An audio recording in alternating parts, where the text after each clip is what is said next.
बिस्मिल्लाहिर्रहमानिर्रहीम। अस्सलाम वालेकुम। प्रोग्राम न्यूज़ व्यूज़ के साथ मैं हूं आपकी मेज़बान कुरतुलैन बख्श। नाज़रीन, आज़ाद जम्मू कश्मीर की सियासत एक बार फिर फैसला कुन मरहले में दाखिल है। कानून साज असम्बली के आम इंतखाबात 27 जुलाई को मुनक्किद होने जा रही हैं। इलेक्शन कमीशन ने तमाम एतराज़ात और शिकायत के बावजूद इंतखाबी शेड्यूल को हतमी करार देते हुए वाज़ेह कर दिया है कि पोलिंग अपने मुकर्ररा वक्त पर ही होगी। 45 इंतखाबी हल्कों में होने वाले इस इंतखाबी मार्के में 33 नशिस्तें आज़ाद कश्मीर जबकि 12 महाजरीन की नशिस्तें पाकिस्तान के चारों सूबों में वाक़ हैं। दूसरी जानिब पाकिस्तान तहरीक इंसाफ ने मौजूदा सियासी हालात को जवाज़ बनाते हुए इंतखाबात के बाइकॉट और हिस्सा न लेने का ऐलान भी कर दिया है। नाज़रीन, पाकिस्तान पीपल्स पार्टी ने भरपूर इंतखाबी मुहिम का आगाज कर दिया है, जबकि chairman Pakistan peoples party Bilawal Bhutto Zardari ने डडियाल में इंतखाबी जलसे से खिताब करते हुए ये भी कहा है कि इंतखाबात को आज़ाद कश्मीर की तारीख के अहम तरीन इंतखाबात करार दिए हैं और कहा कि ये सिर्फ कश्मीर ही नहीं बल्कि रियासत पाकिस्तान के लिए भी एक इम्तिहान है। उन्होंने मसला Kashmir, line of control, Bharat, विफाकी हुकूमत की पॉलिसी, वज़ीर दिफा के बयान, महाजरीन की नशिस्तों और सियासी जमातों के मौके पर भी खुलकर इजहार ख्याल किया है। ये तमाम तर आज जो मसाइल हैं जो कि हम डिस्कस करने जा रहे हैं, साथ ही ख्वाजा आसिफ की स्टेटमेंट्स के हवाले से भी बात करेंगे, बिलावल की स्पीच के हवाले से भी बात करेंगे और जो कश्मीर कॉज का मसला है उस हवाले से भी डिस्कस करेंगे इस प्रोग्राम के अंदर। मेरे साथ मौजूद गेस्ट मौजूद है प्रोग्राम के अंदर। आसिफ बाजवा साहब मौजूद है जिनका ताल्लुक पाकिस्तान मुस्लिम लीग नून से है। सरदार सदाकत साहब मेरे साथ मौजूद है जो कि PTI से ताल्लुक रखते हैं। सरदार नजाकत साहब भी मेरे साथ मौजूद है जो कि पाकिस्तान पीपल्स पार्टी से ताल्लुक रखते हैं। आप तीनों मुअज़्ज़ज़ मेहमानों का शुक्रिया, आपने अपना वक्त दिया। सबसे पहले आसिफ बाजवा साहब क्या कहेंगे? बिलावल साहब ने ये कहा है कि ख्वाजा आसिफ को लात मार के निकाला जाए, ये स्टेटमेंट आप किस नज़रिए से देख रहे हैं? जो इस वक्त हम सियासी गहमा गहमी भी देख रहे हैं और दूसरी जानिब ये जो लफ्जी गोलाबारी की जंग देख रहे हैं, उसको किस जाविये से आप डिस्कस करेंगे? बिस्मिल्लाहिर्रहमानिर्रहीम। आपका बहुत शुक्रिया, आपने मुझे वक्त दिया। गुजारिश ये है कि बिलावल भुट्टो एक पार्टी के सरबराह हैं और चेयरमैन है, उसको हेड करते हैं, लीड करते हैं। मैं ये समझता हूं कि पॉलिटिक्स में जो अल्फाज का चुनाव है इसकी बहुत बड़ी अहमियत है, बहुत बड़ी वैल्यू है।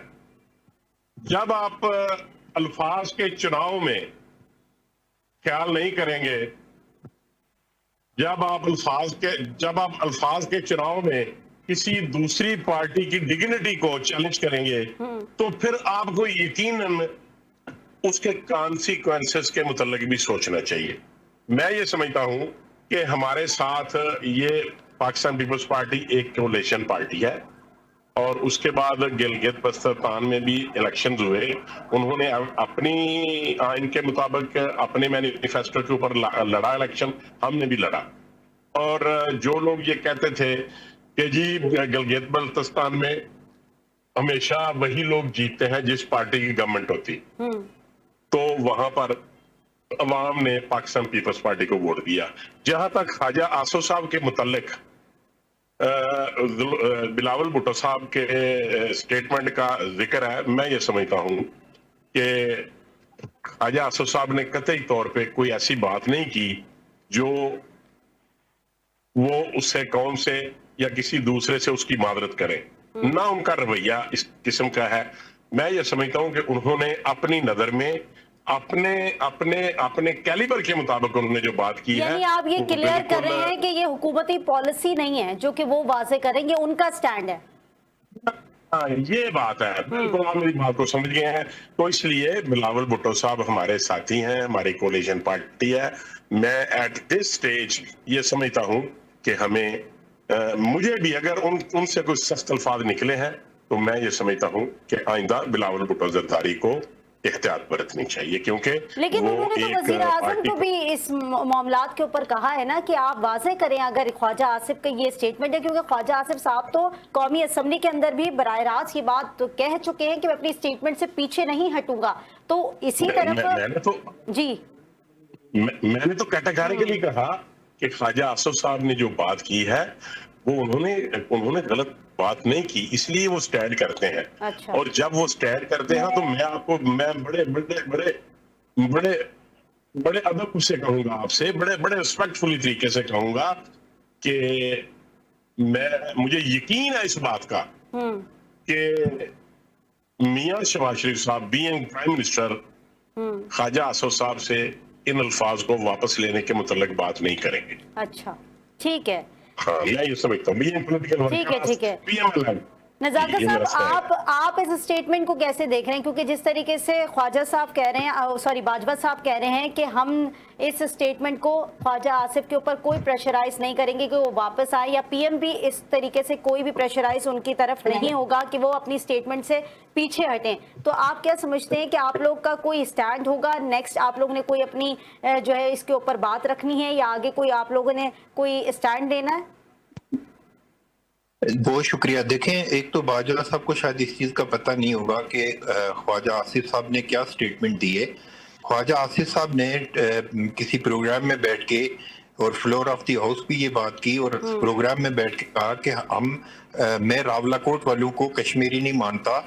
तो ये जो इस तरह के जो सर्टिफिकेट हैं अनफॉर्चुनेटली माजी के अंदर भी लोगों को मिलते रहे और लोगों को देते रहे।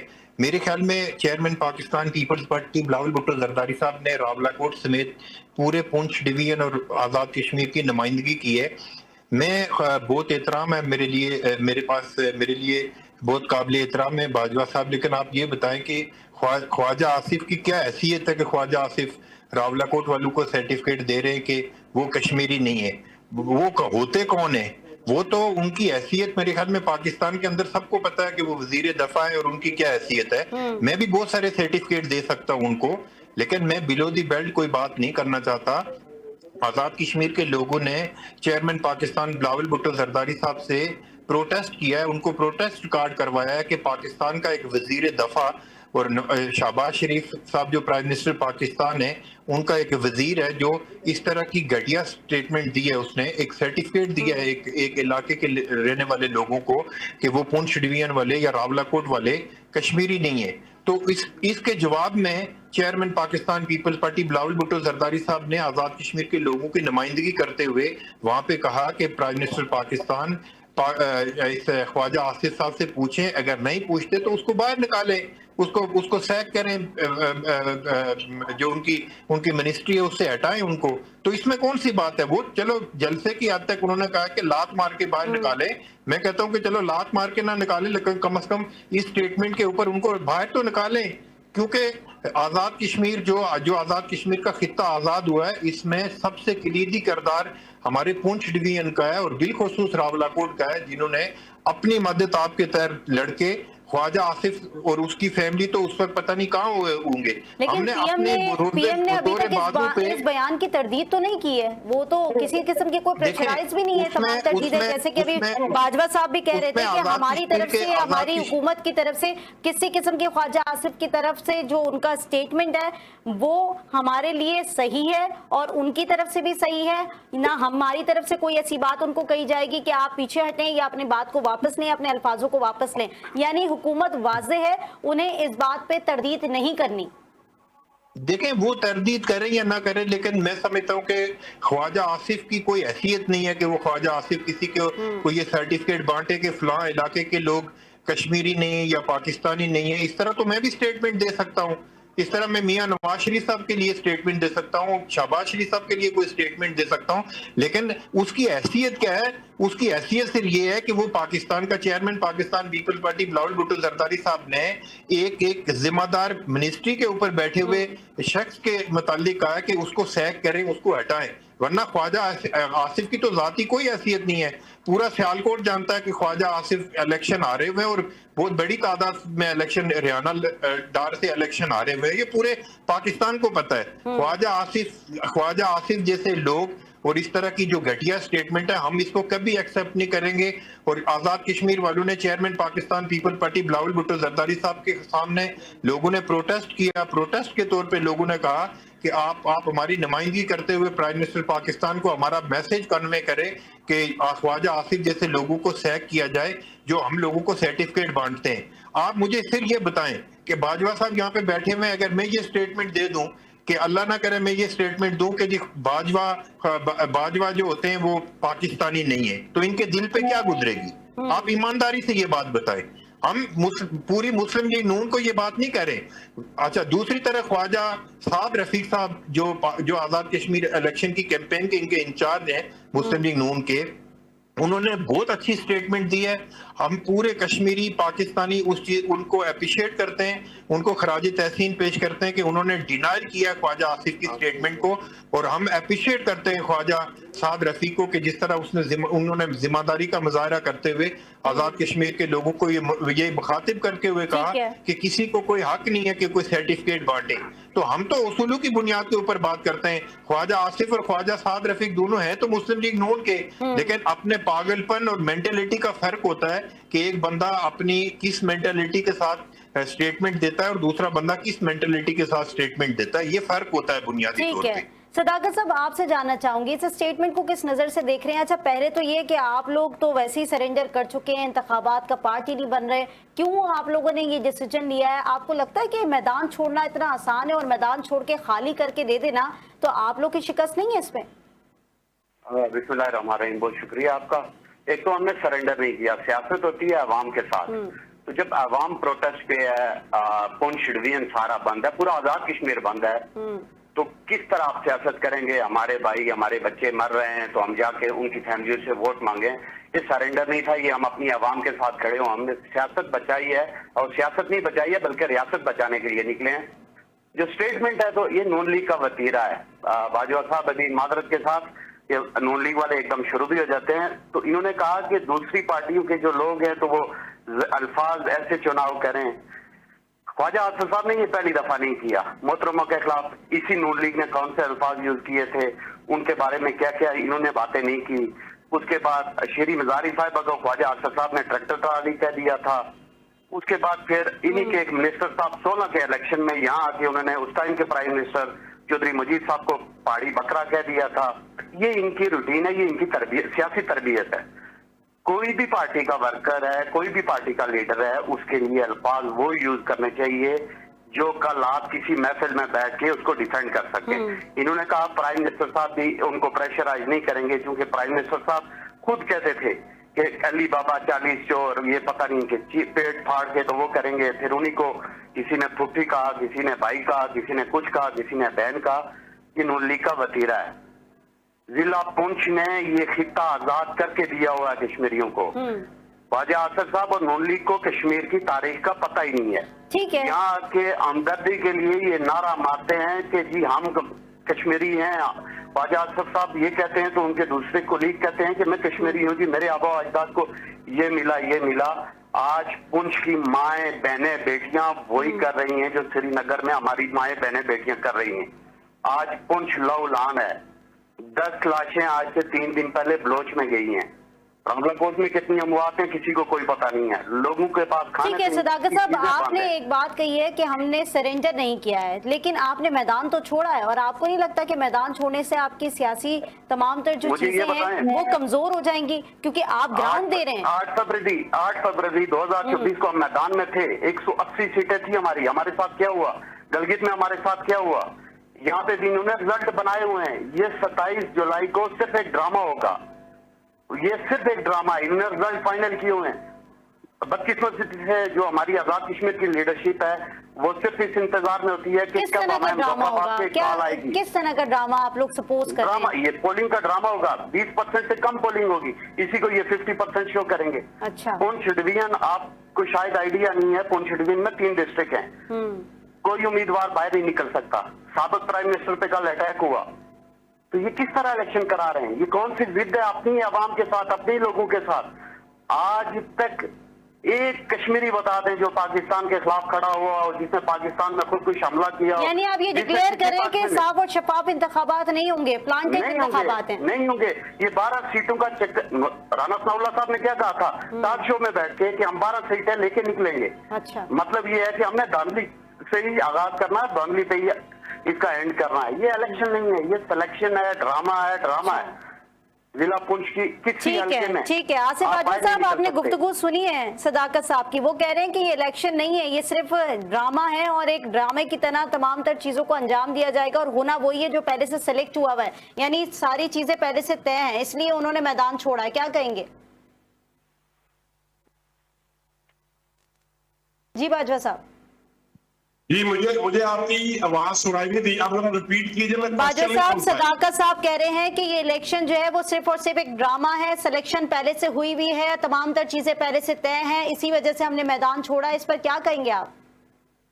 अच्छा, पहली बात तो ये है कि आप भी समझते हैं, मैं भी समझता हूँ कि जो पार्टी ये पाकिस्तान की सियासत का एक सहबाब है, जिसमें ये पाकिस्तान की रिकॉर्ड है, ये तारीख बताती है कि जब जब भी इलेक्शन हुए और जो पार्टी हारी, इररिस्पेक्टिव ऑफ दैट कि कौन सी पार्टी हारी कौन सी जीती, जो जगह पे हारा उसने कहा मेरे साथ ज्यादती हुई है, धांधली का रिगिंग रोना हुई रोती हुई दिखाई देती है ना हमें। जी मैंने कहा धांधली का रोना रोती हुई दिखाई देती है हर पार्टी जो कि हारती है सीटें।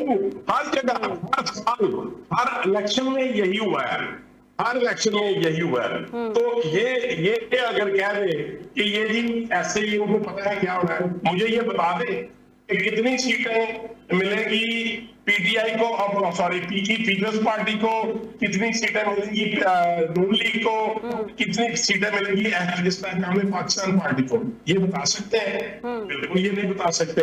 नंबर 1। नंबर 2, मैंने इससे पहले सेगमेंट में भी अर्ज की कि जब भी इलेक्शन हुआ गिलगित बल्तिस्तान में या आजाद कश्मीर में, तो यही ट्रेंड था कि जी जिस पार्टी की गवर्नमेंट होती है, सेंट्रल फेडरल गवर्नमेंट होती है, वही पार्टी इलेक्शन जीतती है। लेकिन आपने देखा कि हमने तो नहीं वहां पे इलेक्शन जीता, हमारी तो गवर्नमेंट नहीं बनी। तो ये तो अवाम के वोट देखेंगे, अवाम देखेगी अवाम किसको वोट करती है, तो वो पार्टी जीतेगी। यहाँ तक ये बातें करते रहे कि जी फलां जीता फलां हारा।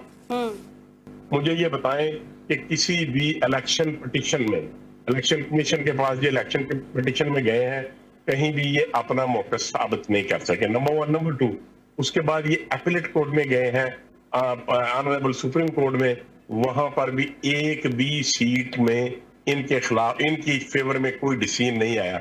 इसका मतलब ये है कि ये अपना मौकफ साबित नहीं कर सके किसी लेकिन भी बाजवा साहब वो लोग फोरम कह के रहे हैं कि ऊपर। माजी का हमारा जितना भी रिकॉर्ड है वो इसी तरीके का है और हमारी कोई सुनी नहीं जाती, और जिस तरीके से हमने माजी में देखा है और वही कल्चर चलता हुआ आएगा और इसी तरीके से सिलेक्टेड हुकूमत बनाई जाएगी और सिलेक्टेड हुकूमत के साथ ही तमाम तर चीजें आगे बढ़ेंगी। उन्होंने साफ नहीं, तो बाइकआउट का रीजन ये दिया है। वो तो धांधली के बाद का रोना तो बहुत दूर की बात है।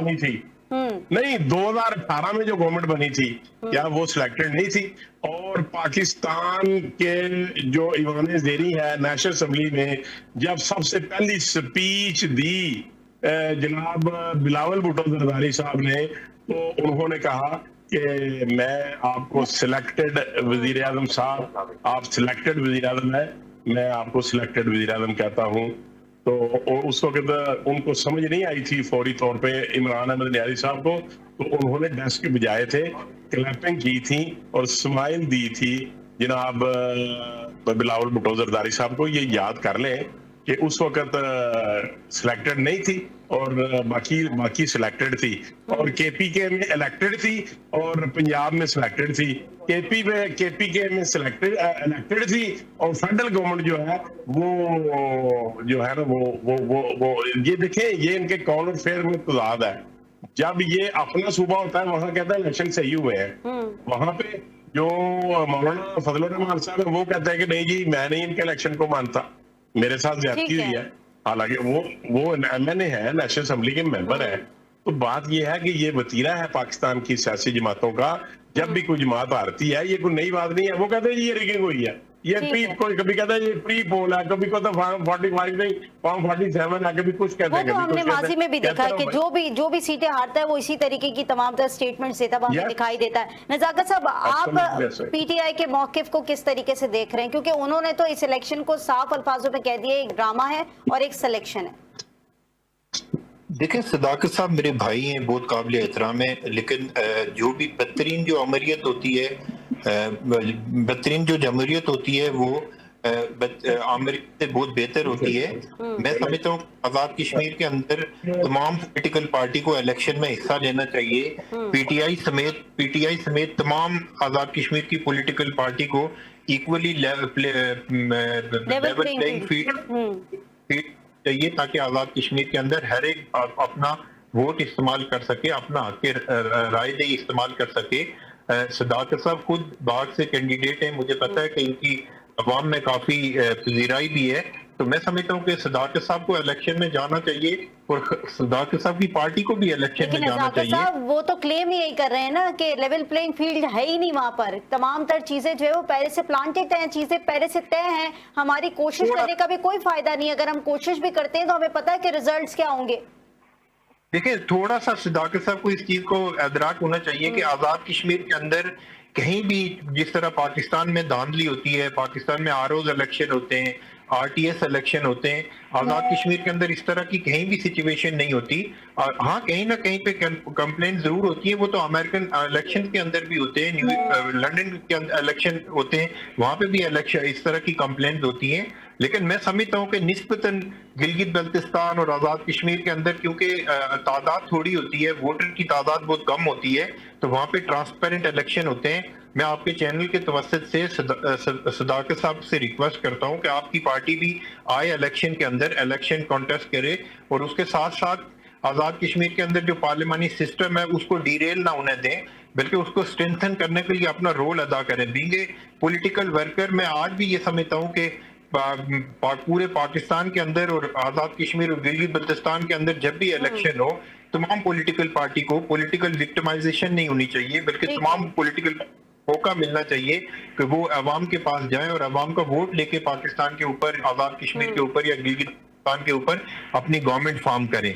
जहां तक बाजवा साहब ने बात की, देखें धांधली बिल्कुल होती है पाकिस्तान के अंदर। हम भी समझते हैं कि पाकिस्तान के अंदर जो इलेक्शन हुआ था, इसके ऊपर जो यूरोपीय यूनियन का ऑब्जर्वर डेलीगेशन आया था, उसने भी बड़ी अपनी ऑब्जर्वेशन शो किए।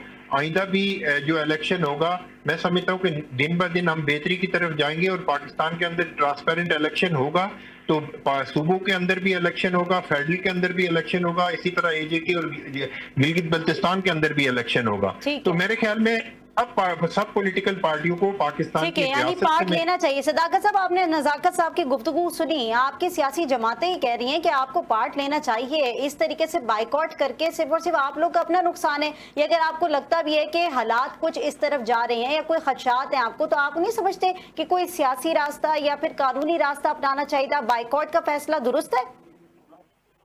देखिए, बात यह ना कि एक तो इलेक्शन लड़ने के लिए तमाम पार्टियों को लेवल प्लेइंग फील्ड मिलनी चाहिए। हमें बैन किया जाता है, हमारे ऊपर छेड़ा जाता है कि ये केस, ये फाइल है, ये फाइल है। उसके बाद आजाद कश्मीर में 3 दिन के लिए पीटीआई रजिस्टर्ड हुई, उसके बाद फिर सुप्रीम कोर्ट में, हम कौन सी कोर्ट में जाएं? बाजवा साहब कहते हैं कि कोर्ट कौन सा है जिसपे पूर्ण फैसले होते हैं, जिसपे फैसले लिखे हुए आते हैं, पढ़ के सुनाए जाते हैं, वहां उस किसी कोर्ट में जाएं। आजाद कश्मीर में इन्होंने पाकिस्तान पीपल्स पार्टी रजिस्टर्ड की, पाकिस्तान मुस्लिम लीग नून रजिस्टर्ड की, बाकी पार्टियां रजिस्टर्ड की, स्वाई तहरीक इंसाफ से, तहरीक इंसाफ को इन्होंने लटका के रखा हुआ है और सिर्फ रजिस्टर्ड नहीं कर रहे हैं कि ये ना हो कि यहाँ आजाद कश्मीर में भी हमें वही करना पड़े जो कुछ पाकिस्तान में इन्होंने किया। नून लीग वाले तो बड़े फखर से कहते हैं कि हमारा ये था, वो था। एक उम्मीदवार इनका 50,000 वोटों से पाकिस्तान में आ रहा हुआ था, तो उसका क्या हुआ? कहां से आए? फॉर्म 45, 47 बैठ के ये डिफेंड करते हैं, ना ये इलेक्टेड है ना ये सिलेक्टेड है, किसी की चॉइस पे ये बैठाए गए हैं। बस इस सिस्टम का अल्लाह ही हाफिज है। इनके अपने वुज़रा बैठ के कहते हैं हमें पता ही नहीं है कौन चला रहा है। राना साहब एक दिन कह रहे थे कि आप शुक्र करें कि मुझसे वज़ीर आज़म नहीं बन गए। लेकिन आप कह रहे हैं कि सिस्टम का अल्लाह ही हाफिज है। आप लोग को सिस्टम का पार्ट रहे हैं, जैसे कि सारी जमातें भी कह रही हैं, हम भी कवर कर रहे थे। 2018 के इलेक्शन हमारे सामने है, उस पे भी यही ब्लेम आता है आप लोग के ऊपर कि ये सिलेक्टेड हुकूमत लाई गई थी और इमरान खान सिलेक्टेड होकर आए थे। तो उस वक्त आप लोग का बयानिया क्यों चेंज था? अब आप लोग सिस्टम का पार्ट क्यों नहीं है? सिस्टम का पार्ट तो आप कह रहे हैं कि सारी सियासी जमातें हैं, तो फिर आपको भी होना चाहिए, आपको सरेंडर नहीं करना चाहिए। देखिए, इमरान खान साहब जब प्राइम मिनिस्टर थे तो पाकिस्तान में कोई भी बाई इलेक्शन जो भी हुआ, आप मुझे ये बताएं कि वहां प्राइम मिनिस्टर ने या किसी और ने कोई किरदार अदा किया? आजाद कश्मीर में जब इलेक्शन हुए थे 2021 के, किसी जगह पीपल्स पार्टी या नून लीग को कोई प्रॉब्लम हुई हो कि ये हमें रजिस्टर्ड नहीं किया जा रहा है, ये हमारे लोग तोड़े जा रहे हैं? किधर से? आईपीपी किसने बनवाई? हमें नहीं पता। आईपीपी किसको नुकसान देने के लिए बनवाई गई? हमें नहीं पता। आईपीपी की ये कह रहे हैं ना कि आप सीटें गिन के बताएं। आज मैं आपको बताता हूँ, आईपीपी की एक कंफर्म सीट आजाद कश्मीर में, ठीक है, माजरीन की एक सीट उन्होंने इनको कंफर्म कर दी, 3 सीटें उनको दे रहे हैं, उनके साथ यही डील है। ये इलेक्शन कौन से हैं जिसमें पहले बैठ के प्रॉपर्टी डीलरों की तरह बैठ के डीलें की जाती हैं कि यहाँ पे ये करेंगे, यहाँ पे इसको इतना कमीशन देंगे, यहाँ पे इसको इतना कमीशन देंगे। नजाकत भाई ने जो बात की, मेरे बड़े भाई हैं, मेरे उस्ताद भी हैं, 100% ठीक है, लेकिन ये सारा प्रोसेस उस जगह होता है जब आपको हर जगह बराबर एक तरह से डील किया जाता है। पाकिस्तान तहरीक इंसाफ को हर जगह इन्होंने टारगेट किया हुआ है, पाकिस्तान तहरीक इंसाफ को इन्होंने गद्दार डिक्लेयर किया हुआ है। कौन गद्दार है? इसी ख्वाजा आसिफ साहब ने क्या कहा था असेंबली में कि आज तक 1 इंच जमीन नहीं हासिल कर सके, सारी जंगें आ रहे हैं, तब भी यही पाकिस्तान से था, यही पाक फौज थी। आज इनको तकलीफ होती है, यही मरियम नवाज ने नारे लगवाए थे कि ये जो दहशत लेकिन सदाकत साहब, आप लोगों ने अपना माइंडसेट इस तरीके से क्यों तब्दील किया है? आप लोग को क्यों लगता है कि आप लोग को दीवार से लगाया जा रहा है, आप लोग की तमाम तर केसेस बनाए जा रहे हैं, आप लोग को गद्दार कहा जा रहा है? बल्कि अभी हम जब टॉक शोज के अंदर भी पॉलिटिकल पार्टीज से अभी भी हम बात कर रहे हैं, वो तो आप लोग को वेलकम कर रहे हैं, वो कह रहे हैं आए, आप लोग मैदान नहीं छोड़ें अपना, उसके बाद बैठे भी, डायलॉग भी करते हैं, सब आप लोग को कर तो रहे हैं आगे। इससे ज्यादा आप लोग क्या चाहते हैं? कौन कर रहा है मुझे ये बताएं।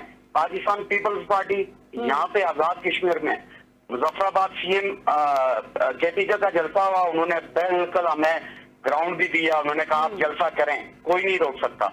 उसके बाद उनके साथ क्या हुआ है ये भी तो देखें, उनकी पार्टी को तोड़ दिया गया, उनके मुकाबले में आईपीपी बनवाई गई कि ये क्या, ये तो तहरीक इंसाफ वालों को भी अकोमोडेट कर रहे हैं। ये जो हमारी बदकिस्मती ये है कि ये जो नून लीग है, ये जिस गमले से निकली थी उसी गमले में बैठी हुई है, वहां से नहीं, इनको नहीं पता जमहूरियत क्या चीज होती है। ये डीलर हैं, ये डीले करके निकल जाते हैं।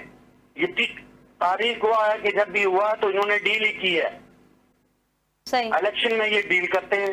ठीक है, यानी आपका नजरिया से ये है कि इंतखाबात जो है वो डील की मानेगा। के खिलाफ कोर्ट में कौन गया था? नवाज शरीफ या मैं गया था? इमरान खान, जिस तरह इमरान खान को इन्होंने गिरफ्तार रखा हुआ, ये कहते ना कि कोर्टों में फैसले, कौन सा फैसला? एक वो हमारी अदना सी वर्कर है सनम जावेद, वो एक मिनट के वक्फे के बाद पूरे पाकिस्तान के शहरों में इन्होंने कहा कि उसने अटैक किए हैं। जब इनसे ये सवाल करो तो ये आगे वही अपना जो इनका वतीरा है उसी तरह की गुफ्तगू शुरू कर देते हैं। अभी केपीके में एक बिल पास हुआ, तहरीक इंसाफ के वर्कर उसके खिलाफ है, नून लीग के वहां एमपीएस बैठे हुए हैं, वो उसको सपोर्ट कर रहे हैं। वो कहते हैं कि ये, मैंने एक दिन एक और टॉक शो में इनका एक एमपीए बैठा हुआ था, मैंने कहा ये कल प्रेस कॉन्फ्रेंस करे, प्रोटेस्ट करे इस पे, मैं इसकी पार्टी में शामिल हो जाऊंगा। उस बंदे में इतनी हिम्मत नहीं थी, वो आए बाएं शाएं करता रहा, वो 47 में चला गया। लेकिन आज की तारीख में जो कुछ ये पाकिस्तान के साथ कर रहे हैं, जो पाकिस्तान के अवाम के साथ ये कर रहे हैं, उस पे वो नहीं आया। आज पाकिस्तान दुनिया में तबाह हाल मुल्कों में शामिल है। ये हमें कहानियां सुनाते हैं, हम सलाम मुज़ाकरात कर रहे हैं, मैं भूखा मर रहा हूँ, मैं बाहर किसी को खराब दे रहा हूँ, कोई नहीं देखेगा, वो देखेगा कि इसकी फैमिली, इसके घर वाले तो भूखे मर रहे हैं, बाहर ड्रामा कर रहा है। आज कश्मीर जो शारक है, कायद आज़म मोहम्मद अली जिन्ना ने शारक का, उसको ये सर्टिफिकेट ख्वाजा आसिफ जैसे लोग जिनका अपना कोई किरदार नहीं है वो दे रहे हैं कि ये कश्मीरी है या नहीं है। इससे बड़ा भोंडा मजाक हमारे साथ और क्या करेंगे ये? और यही कुछ पाकिस्तान में कर रहे हैं। ये आज कह रहे हैं, ये साफ कह रहे हैं कि इनका जो सूबा है पाकिस्तान तहरीक इंसाफ, ये कहती है कि पूरा पाकिस्तान हमारा है, ये पाकिस्तान की फौज हमारी है। ये इनके जहनों में ये चीज है। पाकिस्तान को तब आप सबका होगा ना जब आप सारी सियासी जमातें मिल बैठकर एक कोई रोड मैप निकालेंगे पाकिस्तान के लिए, आवाम का सोचेंगे, इस तरीके से पाकिस्तान सबका होता है। बाजवा साहब, आपकी तरफ बढ़ूंगी, मुझे ये बताएं जी, कायद आज़म मोहम्मद अली जिन्ना का क्या कसूर था, फातिमा जिन्ना का क्या कसूर था, जुल्फिकार अली भुट्टो का क्या कसूर था, मोहतरमा बेनजीर भुट्टो का क्या कसूर था, इमरान खान का क्या कसूर है? कौन सा रोड मैप? जो भी इस मुल्क के साथ वफा करेगा उसका अंजाम बहुत बुरा होगा। ठीक है, ये पाकिस्तान की तारीख है। ठीक है बाजवा साहब, आप मुझे बताएं कि इस वक्त जो कश्मीर की सूरत हाल हम देख रहे हैं, मसाइल वहां पर बहुत ज़्यादा पेचीदा हो चुके हैं। हम ये भी देख रहे हैं कि बिलावल भुट्टो एक तरफ स्पीचेस कर रहे हैं, साथ ही हुकूमती मौक़िफ़ कोई वाज़ेह नहीं है। इस तरीके से मामलात मसाइल कैसे हल होंगे? दूसरी जानिब जो स्टेटमेंट्स ऐसे मसाइल के दरमियान आ रही हैं, वो स्टेटमेंट्स क्या आप समझते हैं कि इसको मसले के अंदर जो आप देख रहे हैं कि सारे मसाइल इस वक्त उजागर हुए हैं वहाँ पर, उसको कैसे कंट्रोल करेंगे और उसका हल क्या है? क्या डिपेंडेंसी है वहाँ पर? क्या आप लोग दिफा कर रहे हैं? किस तरीके से उसको लेके चल रहे हैं? देखिए, इस वक्त जो स्टेट है वो अपनी रेट कायम करेगी और किसी भी सूरत किसी भी किस्म के जत्थों को या ऐसे लोग जो हमारे दुश्मन मुल्क के आलाकार बने हुए हैं उनकी बातों में या उनकी बातों में आके हम पाकिस्तान के अवाम के ऊपर किसी किस्म का ऐसा अटैक कोई गलत फहमी में ना रहे, हम वो करेंगे।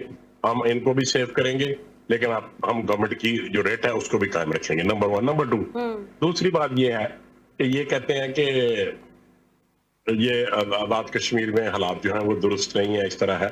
देखिए, बात शुरू की गई थी, बात शुरू हुई इस पॉइंट ऑफ व्यू से, वो कहते हैं कि 12 सीटें जो हैं आजाद जम्मू कश्मीर के मुहाजिरीन की जो पाकिस्तान से वोट लेके और MLA member of legislative assembly जो है वो मुंतखब होते हैं, ये खत्म कर दी जाए। उन्होंने कहा ठीक है, इसके ऊपर बैठ के तो डिस्कस करते हैं। उन्होंने कहा नहीं, आप इसको फौरी तौर पे एक एग्जेक्टिव ऑर्डर के जरिए इनको फिनिश कर दें, खत्म कर दें। उनका ये पॉसिबल नहीं है, अकॉर्डिंग टू द कॉन्स्टिट्यूशन ये मुमकिन नहीं है। जो आपका कॉन्स्टिट्यूशन है उसके मुताबिक ऐसा नहीं हो सकता। ये 2/3 मेजॉरिटी के साथ इनके साथ मीटिंग्स हुई, बेशुमार मीटिंग्स हुई। 2/3 मेजॉरिटी के साथ आपने बिल पास करना है तो फिर इसमें अमेंडमेंट आएगी, खत्म करने में क्या एतराज है। लेकिन आजाद कश्मीर के अवाम के अंदर बाजवा साहब जो कि एक आप देख रहे हैं कि कश्मकश भी है, उनके अंदर एक गलत फहमियां भी जन्म ले रही हैं, एक तासुर भी है जो कि उनका है। आप नहीं समझते कि हुकूमत को चाहिए कि बराह रास्त कोई राब्ता हो अवाम के साथ, ताकि गलत फहमियां दूर की जाए? मैं अगर शायद मैं रिपीट कर रहा हूँ, ये बराह रास्त राब्ते रहे हैं, टेबल टॉक्स हुई हैं, कई मीटिंग्स हुई हैं, बड़े बड़े सियासी लोग, सीनियर लोग वहां पे गए हैं। उन्होंने कहा कि अच्छा जी, इसको ये आप सुप्रीम कोर्ट में ले जाते हैं, वहां से डिसाइड करते हैं। सुप्रीम कोर्ट में गए, उन्होंने कहा जी बिल्कुल अकॉर्डिंग टू द कॉन्स्टिट्यूशन आप इन सीटों को किसी एक एग्जेक्टिव ऑर्डर के साथ असेंबली से बाहर कुछ नहीं कर सकते। अच्छा, असेंबली करेगी जो करेगी। फिर ये असेंबली में गए, असेंबली ने कहा कि हमारा tenure almost has been completed, हम इसमें इंटरफेयर नहीं करेंगे, जब नई असेंबली आएगी उसमें बैठ के फैसला कर लेंगे। और सुप्रीम कोर्ट ने भी कहा कि जो नई असेंबली आएगी उसके ऊपर बैठ के फैसला करेगी। लेकिन ये लोग मानने को तैयार नहीं है। उसकी वजह ये है कि ये गलत लोगों के हत्थे चढ़े हुए हैं। ये अब कहते हैं कि ये पाकिस्तान के खिलाफ बात करते हैं, ये इंडिया की फेवर की बात करते हैं। इनको याद रखना चाहिए कि पाकिस्तान ने इनके लिए क्या कुछ नहीं किया। पाकिस्तान ने इनके लिए जंगें लड़ी, पाकिस्तान ने अपनी सपोर्ट कम करके, अपने फंड्स कम करके इनको फंड दिए। यहाँ पे पूरे पाकिस्तान में जितनी मेडिकल कॉलेजेस हैं, जितने प्रोफेशनल यूनिवर्सिटीज हैं, जितने इंजीनियरिंग यूनिवर्सिटीज हैं, हर जगह पे उन्होंने इनके लिए, अगर पाकिस्तान के बच्चों को लिए 92 या 93% बच्चे किसी मेडिकल कॉलेज में या इंजीनियरिंग यूनिवर्सिटी में जाते हैं, तो इनके पास इनके बच्चों को 50% में सीटें मिलती हैं। और इसके अलावा जो पाकिस्तानी कौम को बेनिफिट्स नहीं है, आजाद कश्मीर के मुहाजिरीन को, आजाद कश्मीर के लोगों को, हम समझते हैं कि ये भी पाकिस्तान का हिस्सा है। हम तो जो मकबूजा कश्मीर है उसको भी आजाद करवाएंगे इंशाल्लाह। अगर ये पाकिस्तान के खिलाफ बात करते हैं तो फिर हमें कंडेम करना चाहिए। अगर कोई किसी के हाथों का अलाकार बन के किसी की प्रॉक्सी वार लड़ना चाहता है तो ऐसा स्टेट पॉसिबल नहीं है कि वो बर्दाश्त करे। इन ऐसे लोगों के साथ जो दूसरे ममालिक का, दुश्मन मुल्क का क्या अलाकार बन के बात करेंगे, वो पाकिस्तानी गवर्नमेंट के लिए एक्सेप्टेबल नहीं है। ठीक है। ये पाकिस्तान की फौज को कहते हैं कि ये गैर मुल्की फौज है, क्या ये बर्दाश्त किया जाना चाहिए? ये ऐसा कहना चाहिए इनको। और पाकिस्तान को वो कहें कि पाकिस्तान का हमारा क्या तल्लुक है? ठीक है नजाकत साहब, आपने गुफ्तगू सुनी बाजवा साहब की। अच्छा, हुकूमत का तो वो कह रहे हैं कि हमारा स्टेट मौक़िफ़ है, लेकिन हम बिलावल भुट्टो की जानिब से देखते हैं कि कहीं ना कहीं लचक है, कहीं ना कहीं बात करने की कोशिश करते हैं। वो ये भी अपना पैगाम पहुंचाने की कोशिश करें कि बैठ के सुना जाए, बात की जाए और फॉर ग्रांटेड ना लिया जाए तमाम तर चीज़ों को। आप समझते हैं कि ये जो तमाम तर मसाइल हैं, जैसे कि बिलावल भुट्टो ने भी ये बात कही है कि जो मसले का हल है वो ताकत नहीं है, बल्कि सियासी हल के जरिए या बातचीत करके इसको हल को निकाला जाए और तरीके से तमाम तर चीजों को हैंडल किया जाए, तो आप लोग का अपना खुद का रोड मैप क्या है? एक तो बाजवा साहब को मैं क्लियर कर दूं कि इस वक्त भी मुज़ाकरात चल रहे हैं, इनके पास हो सकता है नॉलेज नहीं हो।